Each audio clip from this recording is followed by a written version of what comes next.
Hello everyone, welcome to a online solution. मैं हूं अशफाक। आज यहाँ पे आपके सामने इतना इम्पोर्टेंट टॉपिक लाया हूँ साइंस से रिलेटेड, चाहे वो सोशल साइंस, चाहे वो फिजिक्स का हो या केमिस्ट्री का हो या बायो का हो। तो यहाँ पे मैं आपके लिए केमिस्ट्री साइंस का फिगर वाला क्वेश्चन लाया हूँ। आपके मन में एक ख्याल आता होगा कि सर फिगर वाला कौन सा फिगर वाला क्वेश्चन याद करें, कौन सा क्वेश्चन है फिगर वाला जो काफी इंपॉर्टेंट है। तो मैं आपको कोई एक क्वेश्चन के बारे में तो नहीं बता पाऊंगा कि एक ही क्वेश्चन याद कर लो, क्योंकि गेस करने का मतलब ये हुआ अनुमान लगाना। गेस का मतलब क्या होता है, हम अनुमान लगा रहे। कोई जरूरी नहीं कि वो क्वेश्चन आ ही जाए। गेस का मतलब सिर्फ और सिर्फ यही समझिएगा कि अनुमान लगाया जा रहा, और अनुमान वही क्वेश्चन पे लगाया जा रहा जो क्वेश्चन रिपीटेड है, बार बार आ चुका है, और जो हाईलाइटेड क्वेश्चन है, जो इंपोर्टेंट क्वेश्चन है, जो वीवीआई क्वेश्चन है, वही क्वेश्चन आने की ज्यादा चांसेस है। ठीक है, तो केमिस्ट्री में देखा जाए तो केमिस्ट्री में तो कुछ ऐसा है नहीं जो फिगर बनाना होता है। थोड़ा से ये क्या बोलते हैं, आईयूपीसी नाम जो होता है वो फिगर, तो उसके लिए तो मैं अलग से कर दूंगा। जो फिगर वाला सवाल बनता है वो हमारा बनता है, खास करके ज्यादातर फिगर बनता है बायोलॉजी में, और फिजिक्स में प्रकाश वगैरह थोड़ा सा बनता है, लेकिन ज्यादा जो फिगर बनता है वो बायोलॉजी में बनता है। ठीक है, तो एक यहाँ पे सवाल खड़ा होता है, फिगर वाला क्वेश्चन कैसे बताए। बहुत से स्टूडेंट बोल रहे थे सर फिगर वाला कौन कौन सा क्वेश्चन फिगर वाला इंपॉर्टेंस है उसके बारे में बता दीजिए, ताकि उसको हम याद कर ले और आप मतलब बेहतर कर पाए। और फिगर बनाना एक प्रैक्टिस का काम है। जो मैं बता रहा हूं यहाँ पे टोटल जो है ना, मैं आपको 10 से 11 क्वेश्चन बताऊंगा। 10 से 11 क्वेश्चन फिगर वाला। उतने ही फिगर में 100% चांस है कि वो आएगा तो आएगा, चाहे जो भी आ जाए। बायोलॉजी में जो मैं फिगर बताने वाला हूं 100% चांस कि उन्हीं में से कोई एक ना एक आएगा। अब यहाँ पे ऐसी बात तो नहीं है सर कि आप गेस कर रहे हैं या पूरा पूरा बता दे रहे हैं। जो किताब में तो बहुत सारी फिगर बना हुआ है, लेकिन गेस का मतलब सिर्फ और सिर्फ यही समझना आपको कि गेस हो रहा है। गेस का मतलब अनुमान लगाया जाए कि ये क्वेश्चन आएगा। ठीक है, तो ये समझिए। और जो मैं क्वेश्चन बता रहा हूं, आप क्वेश्चन बैंक पिछले 2011 से लेकर 2020 तक उठाकर देख लीजिए। जो फिगर मैं बता रहा हूं उसमें से बहुत इंपोर्टेंट जो आया हुआ है वही मैं आपको बताऊंगा। ठीक है, तो चलिए स्टार्ट करते हैं। वीडियो को शुरू से लेकर आखिर तक देखिएगा, ताकि और इसमें मैं फिगर बताऊंगा, इसमें सिर्फ मैं आपको क्वेश्चन बताऊंगा। ठीक है, फिगर आपको खुद से कॉपी में ड्रॉ करना है। आपके गाइड में फिगर होगा, है ना, गाइड में बुक में फिगर होगा, उसको ड्रॉ कर लीजिएगा। ठीक है, लेकिन क्वेश्चन आप याद कर लीजिए। सबसे पहला सवाल तो हमारे यहाँ पे क्वेश्चन ये रहेगा, उत्तल लेंस में जो स्थान वाला जो आता है कि अगर उत्तल लेंस में वस्तु को एफ पर रख दें, वक्रता केंद्र पर रख दें, अनंत पर रख दें, वो फिगर काफी इंपॉर्टेंट है। तो उनको आप प्रैक्टिस कर लीजिए। ठीक है, उनको आप प्रैक्टिस कर लो, वो बहुत इंपॉर्टेंट है। यानी कि सवाल आता है कि अगर उत्तल लेंस के 2f पर स्थित वस्तु के प्रतिबिंब बनने की क्रिया का वर्णन करें, मतलब कैसे बनता है। दर्पण में भी आता है, जो दर्पण में भी रखते हैं ना कि कहीं वक्रता केंद्र पर रखे, फोकस पर रखे, तो उसका प्रतिबिंब कैसे बनेगा। एक प्रिज्म वाला बनता है, प्रिज्म से होकर प्रकाश के अपवर्तन का नामांकित चित्र किरण खींचे, तो प्रिज्म में बनाना पड़ता है इस तरह से, है ना, चित्र त्रिभुज के टाइप का इस तरह से प्रिज्म में बनाना पड़ता है, और उसमें से इस तरह से किरण जाती है। इस तरह आप कॉपी में गाइड में देखेंगे, आपके पास किताब है ना, किताब में देखेंगे तो उसका मिल जाएगा और चित्र बना लीजिएगा। ठीक है, चलिए तीसरा यहाँ पे मानव मादा के जनन तंत्र का नामांकन चित्र के। ये क्वेश्चन 19-20 लिखा हूं, इसके पहले भी 2-3 बार आ चुका है। 11 से के बाद देखेंगे तो मानव मादा के जनन तंत्र का जो चित्र बनता है उसको बनाना है। और हो सकता है ये सवाल आपको ऐसे भी आ सकता है कि मानव मादा के जनन तंत्र का नामांकित चित्र बनाकर वर्णन करें, यानी कि उसके बारे में लिखना है, कौन कौन सा पार्ट्स है। ठीक है, वो आपको लिखना है। तो ये बहुत इंपॉर्टेंट है। और आप बायोलॉजी का आपके पास किताब होगा, गाइड होगा, उनको लिख लीजिए। ठीक है, और चित्र को बनाइए। देखो चित्र आपको बनाने आता है या नहीं आता है इससे कोई मतलब नहीं है, आपको चित्र साफ सुथरा बनाने आना चाहिए। कभी अपने आप को ये नहीं मानना चाहिए सर हम तो पेंटर है नहीं जो पेंटिंग कर देंगे, है ना, हम तो कोई मतलब पेंट करने वाला है ना, हमको नहीं आता। बहुत से ओ यार हमको नहीं आता कैसे पेंट करेंगे, ऐसी बात नहीं है बच्चा, आपको सीखना पड़ेगा ना। आप पढ़ रहे हैं आप कैसे, क्या आप जब पैदा हुए थे तो आपको ये पढ़ने आता था, मानव मादा के जनन तंत्र पढ़ने आता था, नहीं आता था, कैसे आया पढ़ने के लिए, जब पढ़ने के लिए शुरू किए तभी तो आया।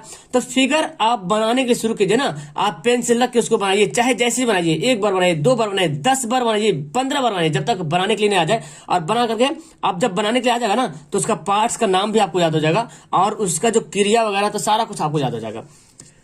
चौथा है मानव नेत्र का स्वच्छ नामांकन चित्र, नेत्र आंख का भी बनाना नामांकन चित्र। ये भी सवाल एक या दो बार आया हुआ सवाल है, ठीक है। तो जो आया हुआ उसको मैं बता रहा हूं। किसी क्षण चुंबक के चारों ओर चुंबकीय क्षेत्र रेखाएं खींची, ये आपका केमिस्ट्री फिजिक्स का है, ठीक है। तो क्षण चुंबक वाला वो भी इंपॉर्टेंट आता है कि क्षण चुंबक के चारों ओर चुंबकीय क्षेत्र रेखाएं होता है, उसको खींचिए। तो ये आप फिजिक्स में इसको देख सकते हो, ठीक है। बायोलॉजी के लिए ये बहुत इंपॉर्टेंट, हालांकि मैं जो बता रहा हूँ सब के सब इंपॉर्टेंट, ऐसा नहीं कि आप इसमें से अलग से क्वेश्चन छाटो। तो फिर मतलब अगर मैं इसको बोल दूं कि ये एग्जाम में आएगा और एग्जाम में नहीं आया तो बच्चे बोले अरे यार ये तो गड़बड़ हो गया, मास्टर क्या क्या बता दिया है, ठीक है। तो ऐसी बात नहीं है, ठीक है। कोई भी मास्टर कोई भी टीचर अगर आपको गेस क्वेश्चन देता है, इसका मतलब ये नहीं है, वो 100% गारंटी नहीं ले सकते कि एकदम 100% यही आएगा, है ना। गारंटी नहीं ले सकता है, अगर लेता है तो फिर दिक्कत है।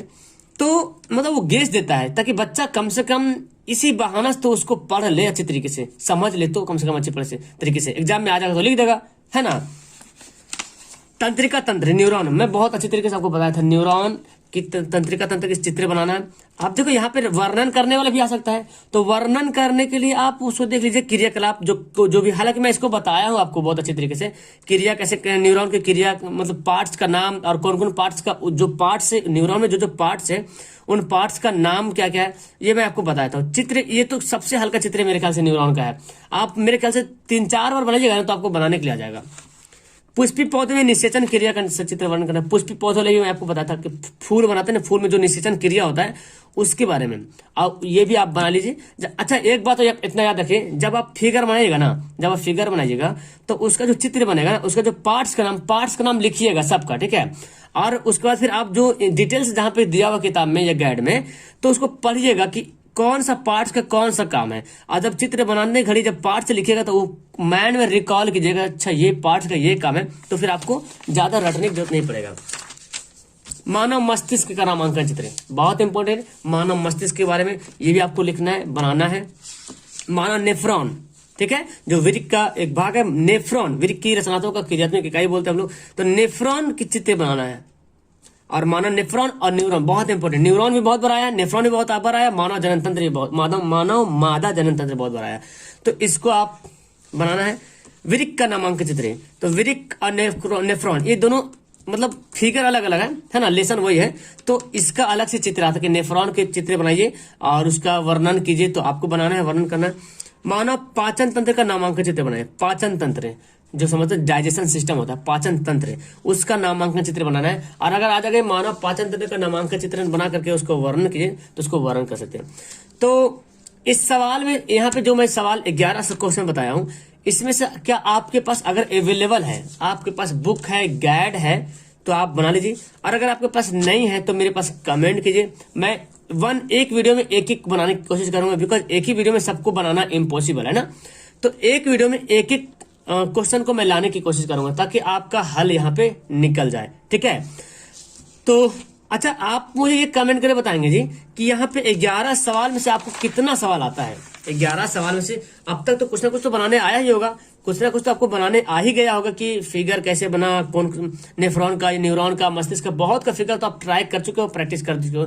ये समझ लो गेस क्वेश्चन है और मैं यहाँ पे गारंटी लेता हूँ 100% का कि इनमें से एक तो आएगा। आप बोले सर पूरा तो दे ही दिए तो आपका खाक आएगा, नहीं बाहर आएगा, इन्हीं में से आएगा, जाहिर सी बात इन्हीं में से आएगा। और सवाल यही मैं दिया हूँ जो पूछा गया। हालांकि आप जब बायोलॉजी की किताब खोलोगे तो उसमें और बहुत सारा फिगर बना हुआ है, लेकिन उतना मुझे इंपॉर्टेंस नहीं लगा, ये मुझे ज्यादा इंपॉर्टेंट लगा। तो इसको आप पढ़ लो, इसको समझ लो, फिगर को देख लो, फिगर को बार बार प्रैक्टिस करो, क्योंकि फिगर को जब प्रैक्टिस करोगे ना तो उसका पार्ट्स का नाम याद हो जाएगा आपको, और उन पार्ट्स के बारे में एक बार पढ़िएगा कि कौन पार्ट्स का क्या काम है, कौन पार्ट्स का क्या काम है। तो जब फिगर बनाने घड़ी जब पार्ट्स का जब नाम लिखेगा तो उनका कार्य भी आपके दिमाग में आते रहेगा कि इस पार्ट्स का ये काम है, इस हिस्सा का ये काम है, इस भाग का ये काम है।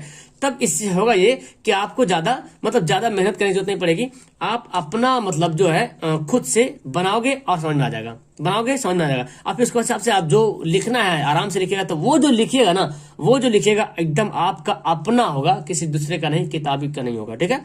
तो मैं जहां तक समझता हूँ ये आपके लिए बहुत इंपॉर्टेंट था, काफी इंपॉर्टेंट था, कैसा लगी आपको ये वीडियो, कैसी लगी आपको, मजा आया? मैं रियल यहाँ पे सजेशन दिया हूँ। यहाँ पे गेस क्वेश्चन फिगर वाला इंपॉर्टेंट, जो कि खासकर इसमें सबसे ज्यादा बायोलॉजी का सवाल है ना। और बायोलॉजी का जो मैं किसको बोलूँ इंपॉर्टेंट, मुझे तो कुछ समझ नहीं आ रहा कि किसको इंपॉर्टेंट बोलूँ, क्योंकि इनमें से सारा क्वेश्चन एग्जाम में बहुत बार रिपीटेड हो चुका है। आप 11 से 20 तक उठाकर देख लो तो यही मानव का देख लीजिए 2-3 बार रिपीट होया हुआ, नेत्र वाला 1-2 बार होया हुआ, न्यूरॉन तो एकदम का चाहीन कर दे, गर्दन छुड़ा दिया एकदम। न्यूरॉन तो बहुत बड़ा है, उसमें से खासकर न्यूरॉन बहुत आया, और नेफ्रॉन भी बहुत बड़ा है, नेफ्रॉन भी जो बहुत बड़ा है, ठीक है।